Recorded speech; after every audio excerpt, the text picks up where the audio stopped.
Alrighty guys, so we are in escrow.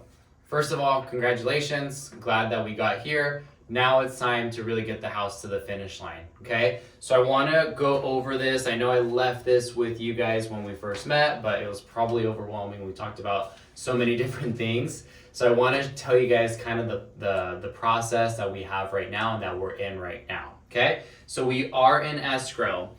The buyer has to send in their EMD, their earnest money deposit, kind of like the good faith to, put a down payment on the property in a sense. Typically it's 1%, right? So if we're selling a house, simple numbers, 500,000, the EMD has to be $5,000. They're gonna send that to escrow, and then that's when escrow is officially opened, okay? So that's what I'm gonna be chatting with the agent about, and making sure that the buyer comes in and does send that wire to escrow. Okay, so that's number one. We are going to order the termite inspection if that's something that they requested, that the buyer requested. Okay, so want to make sure that we review that in the contract. Then there's other things that I'm going to do on my end. Really want to confirm if escrow has ordered the CCNRs, if there's an HOA, make sure that we're good to go there, and make sure that everything is ordered on the escrow side. Make sure that title orders a prelim, make sure that everything's good in regards to the title side as well. Okay, so those are kind of the big things in the first couple days. After, I'm going to, actually pretty soon, you're going to get an email from my transaction coordinator, and we're going to send you all the disclosures. So this is something that you don't want to take lightly. This is where, a lot of times potential lawsuits, can happen. Thank God I've never been through one. I always tell my sellers, be as truthful as you can on these disclosures, okay? So if there's something in building that you added in the backyard that isn't permitted, simply say that in the disclosures. If you painted your house 6 months ago, you have to just say things like that in the disclosures, okay? So make sure that you go through that, make sure that you don't take it lightly.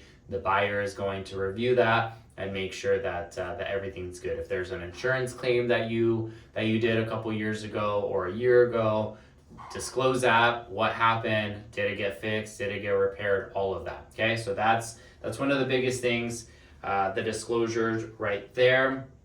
We want to confirm that this is something I'll do on my side, that the buyer's agent and the lender have ordered the appraisal already. Okay, sometimes there's lenders that are just going to drag their feet. We want to make sure that we have pressure so that they order the appraisal as soon as possible, okay? And this is where we can really test the fact if they're really serious buyers. If they are serious, they'll do it within the first week. If they're not so serious, they're gonna kind of drag their feet because it is something that the buyer pays for. It's typically $600-700, right? So we wanna make sure that that's something that they do. Also wanna make sure that they order their home inspection. Again, another way for us to make sure that they are really serious about the property, because that's another expense that the buyer has to take on, roughly about $400 for a home inspection, okay?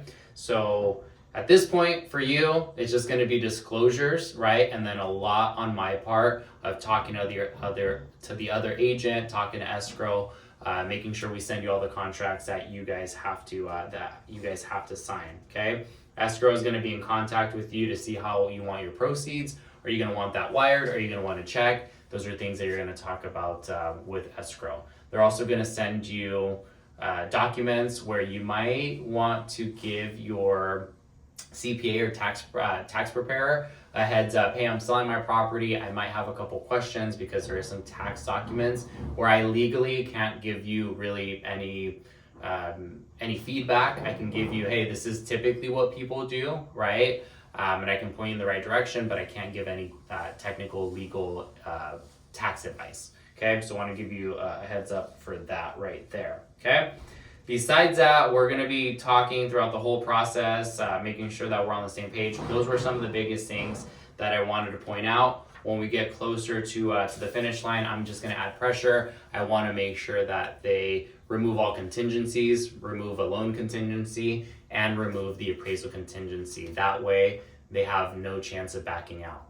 Okay. So throughout the typically 17 days, they have the loan appraisal contingency, and 21 days they have the loan appraisal contingency. 17 days they have the appraisal contingency. Okay, so 17 days appraisal contingencies, 21 days loan contingency, and that is like they have time within that time frame to make sure that everything is good on their end. If something goes south, they can back out and they can get that earnest money deposit. Okay, if they remove the contingencies and they decide to back out, you guys will get to keep their earnest money deposit. Okay, so right now we're kind of in the contingency period where they're doing their due diligence, home inspection, loan contingencies, appraisal, all that fun stuff. So as we get closer, I'm always going to be applying pressure. Hey, we need this removed. We need this removed so we can just really make sure that they're committed to buying your property. So